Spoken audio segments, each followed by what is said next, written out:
नमस्कार दोस्तों, स्वागत करते हैं आपके अपने प्यारे से यूट्यूब चैनल पर। दोस्तों, आज क्लास में हम लोग डिस्कस करेंगे छायावादी युग के बारे में। पिछले क्लास में हम लोग डिस्कस किए थे द्विवेदी युग के बारे में, जिसमें हम लोगों ने जहरीला ट्रिक के माध्यम से द्विवेदी युग के कवियों के रचनाओं के बारे में एकदम आसानी से याद किया था। दोस्तों, वीडियो को अंत तक देखें और ट्रिक से याद करवाने की गारंटी हमारी है। तो शुरू करते हैं आज का अपना क्लास, जिसका नाम है छायावादी युग। दोस्तों, छायावादी युग का जो सर्वमान्य समय है वह है 1918 से लेकर 1938 तक।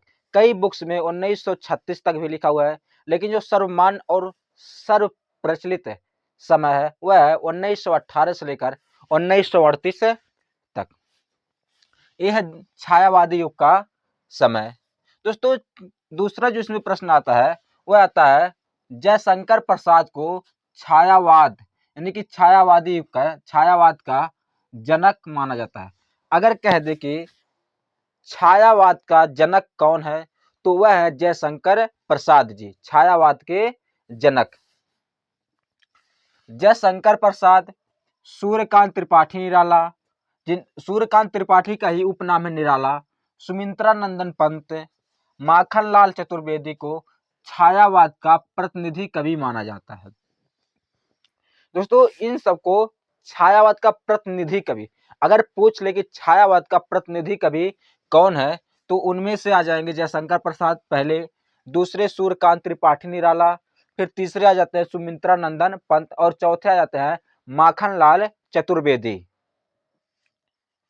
ये होते हैं प्रतिनिधि कवि। दोस्तों, ये छायावाद का जो नाम है, छायावाद का नामकरण का श्रेय जाता है मुकुटधर पांडे जी को। ये द्विवेदी युग के कवि है मुकुटधर पांडे जी, लेकिन इन्होंने छायावाद का नामकरण किया है। अगर पूछ ले कि छायावाद का नामकरण का श्रेय किसे जाता है तो वह उत्तर होगा मुकुटधर पांडे जी। अगर पूछ ले छायावाद के जनक कौन है तो वह है जयशंकर प्रसाद जी। अगर पूछ ले छायावाद के प्रतिनिधि कवि कौन है वह है जयशंकर प्रसाद जी, सूर्यकांत त्रिपाठी निराला जी, सुमित्रा नंदन पंत जी और माखनलाल चतुर्वेदी जी। ये है चारों प्रतिनिधि कवि। और नामकरण किए थे छायावाद का वह व्यक्ति थे मुकुटधर पांडे जी। फिर दोस्तों आता है छायावाद को हिंदी साहित्य खड़ी बोली का स्वर्ण युग माना जाता है। दोस्तों, हिंदी साहित्य खड़ी बोली का जो स्वर्ण युग है यह छायावाद काल को ही माना जाता है। अगर प्रश्न आ जाए कि हिंदी साहित्य खड़ी बोली का स्वर्ण युग किसे माना जाता है तो इसका उत्तर होगा छायावाद काल। फिर आता है जयशंकर प्रसाद, सूर्यकांत त्रिपाठी निराला, सुमित्रा नंदन पंत और महादेवी वर्मा छायावाद के चार प्रमुख स्तंभ हैं। अगर पूछ ले कि छायावाद के प्रमुख स्तंभ, लेकिन ज्यादातर यही पूछता है निम्न में से छायावाद के प्रमुख स्तंभ कौन से नहीं है, तो इन चारों नामों को हमें याद रखना है। तो जयशंकर प्रसाद, सूर्यकांत त्रिपाठी निराला, सुमित्रा नंदन पंत और महादेवी वर्मा। इसे याद कर सकते हैं जय सूर्य सुमित्र महासुमित, जय सूर्य महासुमित। जय से जयशंकर प्रसाद, सूर्य से सूर्यकांत त्रिपाठी निराला, महा से महादेवी और सुमित्र से सुमित्रा नंदन पंत। तो छायावाद के चार प्रमुख स्तंभ हैं वह जयशंकर प्रसाद, सूर्यकांत त्रिपाठी निराला, सुमित्रा नंदन पंत और महादेवी वर्मा। इन चारों को स्तंभ कहा जाता है, प्रमुख स्तंभ। अगर प्रतिनिधि पूछते तो महादेवी के जगह पर हो जाते हैं माखनलाल चतुर्वेदी। प्रतिनिधि कवि में महादेवी वर्मा के जगह माखनलाल चतुर्वेदी जी आ जाते हैं और प्रमुख स्तंभ में महादेवी वर्मा जी आ जाते हैं। अब हम लोग समझ लेते हैं छायावाद का अर्थ है, किस कवि ने छायावाद का कौन सा अर्थ निकाला है। तो सबसे पहले आते हैं मुकुटधर पांडे जी। मुकुटधर पांडे जी छायावाद को रहस्यवाद कहते हैं। जो मुकुटधर पांडे जी हैं ये छायावाद को रहस्यवाद कहते हैं। इसके बाद आते हैं सुशील कुमार। सुशील कुमार जी छायावाद को अस्पष्टता कहते हैं, यानी कि इसमें किसी प्रकार की क्या अस्पष्टता नहीं है, क्या अस्पष्ट है, नहीं स्पष्ट नहीं है, ये कहते हैं सुशील कुमार जी। और मुकुटधर पांडे जी कहते हैं रहस्यवादी, क्या है, रहस्य है, यानी मिस्ट्री है, मिस्टीरियस है, जिसे अंग्रेजी में कहते हैं मिस्टीरियस। तो ये क्या है, रहस्यवाद है मुकुटधर पांडे जी के अनुसार, और अस्पष्टता है सुशील कुमार जी के अनुसार। फिर अन्योक्ति पद्धति, अन्योक्ति यानी कि एक अलग पद्धति को महावीर प्रसाद द्विवेदी ने क्या कैसे अन्योक्ति पद्धति, अन्योक्ति पद्धति कहने वाले व्यक्ति है महावीर प्रसाद द्विवेदी जी, जिनके नाम पर द्विवेदी युग का नाम पड़ा था। फिर उसके बाद है शैली वैचित्र्य, शैली वैचित्र्य कहते हैं हमारे कवि रामचंद्र शुक्ल जी, रामचंद्र शुक्ल जी कहते हैं छायावाद को वैचित्र्य यानी कि शैली वैचित्र्य, रामचंद्र शुक्ल जी छायावाद को कहता है शैली वैचित्र्य। आध्यात्मिक छाया का भान, आध्यात्मिक छाया का भान कहते हैं नंद दुलारे वाजपेयी, आध्यात्मिक छाया का भान नंद दुलारे वाजपेयी। फिर आता है स्थूल के प्रति सूक्ष्म का विद्रोह, डॉक्टर नागेंद्र, डॉक्टर ये सबसे ज्यादा पूछता है, स्थूल के प्रति सूक्ष्म का विद्रोह छायावाद को किसने कहा है, छायावाद को किसने स्थूल के विरुद्ध सूक्ष्म का विद्रोह कहा है, वह व्यक्ति है डॉक्टर नागेंद्र। स्थूल मतलब बड़ा चीज और सूक्ष्म मतलब कोई छोटा चीज, यानी छोटे चीज का बड़े चीज के प्रति विद्रोह, यह कहने वाले व्यक्ति थे डॉक्टर नागेंद्र कुमार। तो रहस्यवाद मुकुटधर पांडे, अस्पष्टता सुशील कुमार, अन्योक्ति पद्धति महावीर प्रसाद द्विवेदी, शैली वैचित्र्य रामचंद्र शुक्ल, आध्यात्मिक छाया का भान नंद दुलारे वाजपेयी, स्थूल के प्रति सूक्ष्म का विद्रोह डॉक्टर नागेंद्र, यह व्यक्ति ये सब चीजें कहते हैं। तो उम्मीद करते हैं इतना समझ में आया होगा। इसका आप स्क्रीनशॉट लीजिए, फिर हम लोग आगे बढ़ते हैं। दोस्तों अब हम लोग समझते हैं छायावाद के कवि के बारे में। दोस्तों छायावाद के तो 4 प्रमुख कवि थे, लेकिन उनके अलावा भी अन्य कवि थे। इन्हीं 4 प्रमुख कवियों से ज्यादातर प्रश्न छायावाद से पूछे जाते हैं, लेकिन इनके अन्य भी हम लोग कवियों के बारे में समझेंगे। पहले है जयशंकर प्रसाद, जो छायावाद के कवि हैं, ये है जयशंकर प्रसाद। जैसा कि हमने अभी पढ़ा है कि ये छायावाद के जनक भी हैं।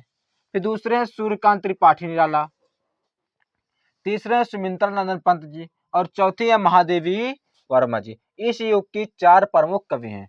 इस युग की 4 प्रमुख कवि, पहला हो गया सूर्यकांत त्रिपाठी निराला, दूसरा जयशंकर प्रसाद, तीसरे हो गए सुमित्रा नंदन पंत, और चौथे हो गए महादेवी वर्मा। ये चारों इस युग के प्रमुख कवि हैं, लेकिन इनके अलावा भी अन्य कवि हैं। जैसे हैं हरि कृष्ण, जिनका उपनाम है प्रेमी, हरि कृष्ण का उपनाम है प्रेमी। जानकी वल्लभ शास्त्री हैं, जानकी वल्लभ शास्त्री। भगवती चरण वर्मा, भगवती चरण वर्मा जी हैं। उदय शंकर भट्ट, उदय शंकर भट्ट। नरेंद्र शर्मा, रमेश्वर शुक्ल, अंचल, रमेश्वर शुक्ल का जो उपनाम है ये है अंचल आदि। तो हम लोगों ने इसमें पहले 4 मुख्य कवि को देखा, जयशंकर प्रसाद, सूर्यकांत त्रिपाठी निराला, सुमित्रा नंदन और महादेवी वर्मा, ये चारों प्रमुख कवि हैं। इनके अलावा जो कवि हैं हरिकृष्ण प्रेमी, जानकी वल्लभ शास्त्री, भगवती चरण वर्मा, उदय शंकर भट्ट, नरेंद्र शर्मा, रामेश्वर शुक्ल, अंचल आदि। दोस्तों जो ये 4 प्रमुख कवि हैं, इनमें से जो महादेवी वर्मा है, ये ही छायावाद के असली जो रूप है उसे लेकर आगे बढ़ी थी। बाकी ये लोग अपने रास्ते धीरे धीरे भटक गए थे छायावाद से, लेकिन जो महादेवी वर्मा जी थी यही छायावाद को आगे लेकर चली। छायावाद के मूल अर्थ को, जो छायावाद का मूल अर्थ है उसको लेकर चलने वाली कवित्री थी महादेवी वर्मा जी। हिंदी काव्य क्षेत्र में केवल महादेवी वर्मा ही है जो छायावाद का मूल अर्थ है। ये लोग भी छायावाद के कवि हैं, लेकिन ये लोग थोड़ा अपने रास्ते से भटक गए छायावाद के, लेकिन छायावाद की जो मूल कवित्री हैं वो है महादेवी वर्मा जी। अगर पूछ ले कि छायावाद की मूल कवित्री और छायावाद की मूल अर्थ है को लेकर आगे बढ़ी थी, वह है महादेवी वर्मा जी। छायावाद युग में ब्रज भाषा में काव्य रचना करने वाले कवियों में रामनाथ जोशी। दोस्तों छायावाद में युग में ब्रज भाषा में बहुत कम ही रचनाएं की जाती थी, लेकिन उनमें से जो रचनाएं करते थे छायावाद युग में, वो भी ब्रज भाषा में, वो हैं रामनाथ ज्योतिषी जी, रामचंद्र शुक्ल जी, राय कृष्णदास जी, जगदम्बा प्रसाद मिश्र, बालकृष्ण शर्मा नवीन। तो ब्रज भाषा में उस समय छायावाद काल में ब्रज भाषा में कम रचनाएं होती थी, लेकिन जो भी रचना करते थे वह कवि हैं रामनाथ जोशी ज्योतिषी जी, रामचंद्र शुक्ल जी, राय कृष्ण दास जी, जगदम्बा प्रसाद मिश्र जी और बालकृष्ण शर्मा नवीन जी। ये लोग थे ब्रज भाषा में रचनाएं करने वाले छायावादी युग में। फिर दोस्तों अब हम लोग देखते हैं छायावादी युग की प्रमुख रचनाएं और उनके रचनाकार यानी कि छायावाद में जो कवि थे इन्होंने कौन कौन से रचनाएं लिखा, इसको हम लोग ट्रिक के माध्यम से याद करेंगे एकदम बढ़िया तरीके से, कभी नहीं भूलेगा। तो दोस्तों छायावाद में जो रचनाएं हैं जो कवि करते थे इनको दो भागों में बांट सकते हैं। जो छायावाद के कवि हैं इनको हम लोग दो भागों में बांट सकते हैं। पहला है छायावाद के मूल कवि यानी कि मुख्य छायावादी कवि। पहले हैं मुख्य छायावादी कवि, दूसरे हैं राष्ट्रवादी सांस्कृतिक काव्यधारा के कवि। एक है मुख्य छायावादी कवि और दूसरे राष्ट्रवादी सांस्कृतिक काव्यधारा, यानी कि ये लोग राष्ट्र पे एकदम जोश भरने वाले कवि रचनाएं लिखते थे। तो हम लोग इसको लोग देखेंगे, पहले मुख्य छायावादी कवि, दूसरा राष्ट्रवादी सांस्कृतिक काव्यधारा के कवियों के बारे में। तो उम्मीद करते हैं यहाँ तक समझ में आ रहा होगा। अगर समझ में आया तो चैनल को सब्सक्राइब करना ना भूलें। तो दोस्तों इसका स्क्रीनशॉट लिए फिर हम लोग देखते हैं मुख्य छायावादी कवि और राष्ट्रवादी कवियों के बारे में। दोस्तों अब हम लोग देखते हैं छायावाद के मुख्य कवि के रचनाओं के बारे में। दोस्तों हम लोगों ने छायावाद को दो भागों में बांटा। पहला था मुख्य छायावादी कवि और दूसरे हैं राष्ट्रवादी काव्यधारा के कवि। तो हम लोग पहले वाले मुख्य छायावादी कवि के बारे में देखते हैं और उनकी रचनाओं को। पहले आते हैं इसमें जयशंकर प्रसाद जी। जयशंकर प्रसाद जी का रचना है अयोध्या का उद्धार, करुणालय, उर्वशी, प्रेमराज, प्रेम पथिक, वन मिलन, शोकोच्छ्वास, महाराणा का महल, महत्व, कानन कुसुम, आंसू लहर, झरना कमानी और बभ्रू वाहन। तो दोस्तों जयशंकर प्रसाद जी के रचनाओं को याद करने का जहरीला ट्रिक है अयोध्या के उस प्रेम वन के शोक में महाराणा के कान से आंसू लहर झरना कम बह रहा। तो दोस्तों ट्रिक थोड़ा बड़ा है लेकिन रचनाएं भी उतने ही ज्यादा हैं, तो उसमें ट्रिक बड़ा बन जाता है।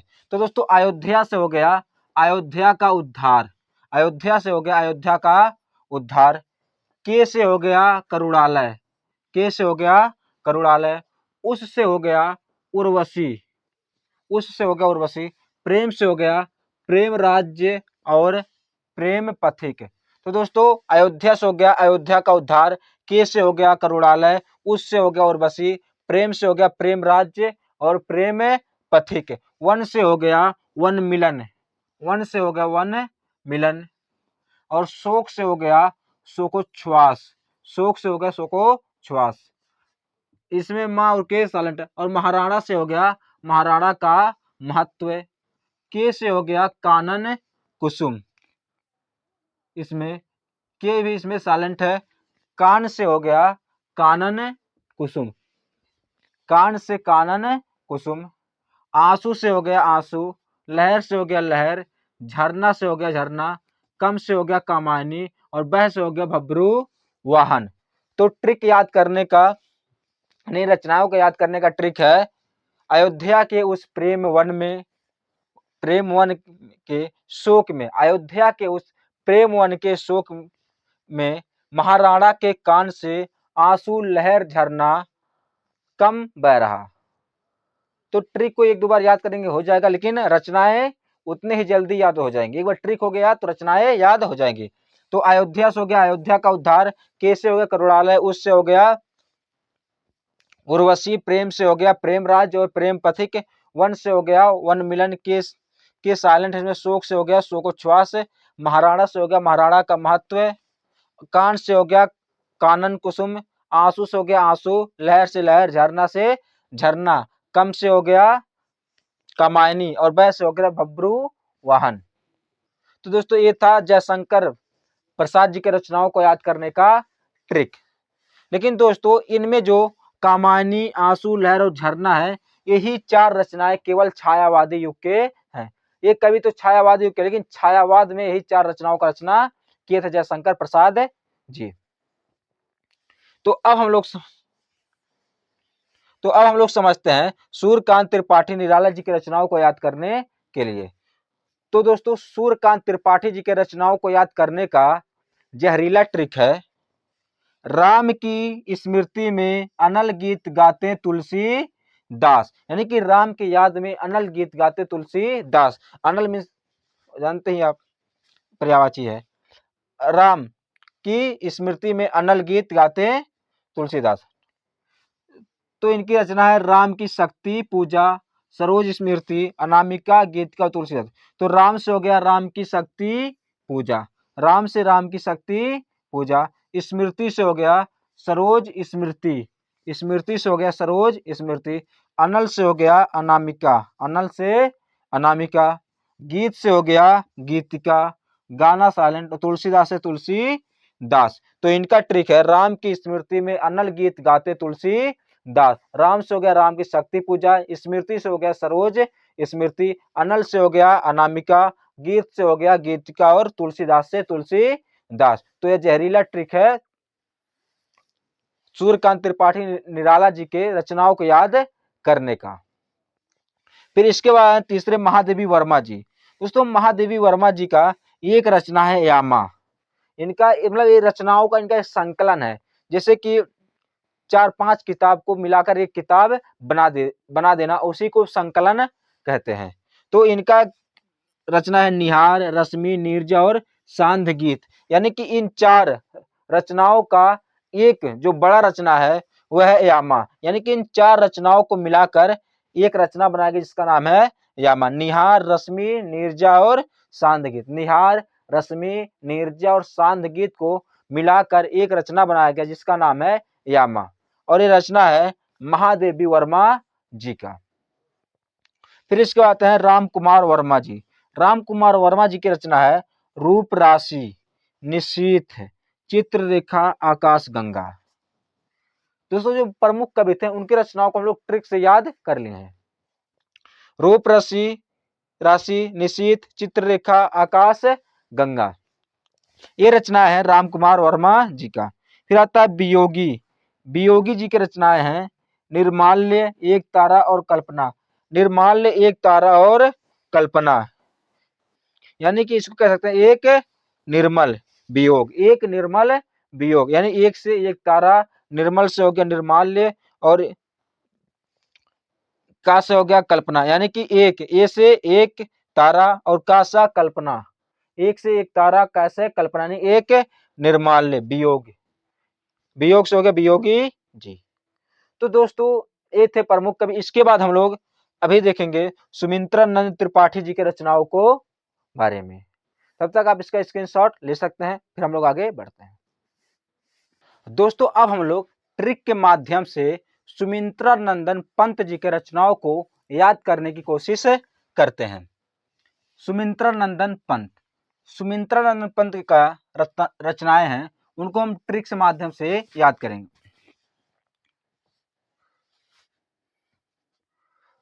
दोस्तों अब हम लोग ट्रिक के माध्यम से सुमित्रानंदन पंत जी के रचनाओं को याद करने की कोशिश करते हैं। जो तो ट्रिक है, उस पल गूंजता स्वर्ण वाणी के शीश वाण से गांव ग्रंथपति गर्म जाए। गांव के ग्रंथपति गर्म हो जाए, गांव के ग्रंथपति गर्म हो जाए।